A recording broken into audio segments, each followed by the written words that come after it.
जहाँ एक साधु का आश्रम था, ठीक उसके सामने एक नाचने वाली का कोठा भी था। साधु दिन रात भजन कीर्तन में लीन रहता, ध्यान करता और भगवान का नाम जपता। लेकिन एक बात उसे हमेशा खटकती, उसके सामने रहने वाली नाचने वाली की जिंदगी कितनी आरामदायक थी। तरह तरह के लोग आते, उसे उपहार देते और वह ऐशो आराम से जीवन बिता रही थी। दूसरी ओर वह खुद भूखा प्यासा रहकर तपस्या करता, फिर भी कष्टों में जीवन बिता रहा था। यह विचार उसे भीतर ही भीतर परेशान करता रहता। समय का चक्र घूमा और एक दिन संयोगवश साधु और नाचने वाली दोनों की मृत्यु हो गई। मृत्यु के बाद जब वे यमलोक पहुंचे तो यमराज ने फैसला सुनाया, नाचने वाली स्वर्ग जाएगी और साधु को नर्क भेजा जाएगा। ये सुनकर साधु अचंभित रह गया। उसने यमराज से कहा, महाराज, यह क्या न्याय है? मैंने तो पूरी जिंदगी भगवान की भक्ति में बिताई, भूखा प्यासा रहकर तपस्या की, और यह नाचने वाली जिसने अपना जीवन भोग विलास में बिताया, उसे स्वर्ग क्यों मिल रहा है? यमराज मुस्कुराए और बोले, साधु, भले ही तू अपने आश्रम में बैठा रहता था, लेकिन तेरा मन सदा नाचने वाली के ऐशो आराम और सुख सुविधाओं की ओर लगा रहा।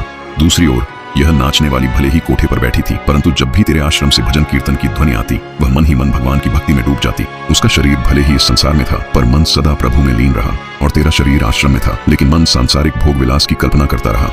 इसी कारण तुझे नर्क और उसे स्वर्ग मिला।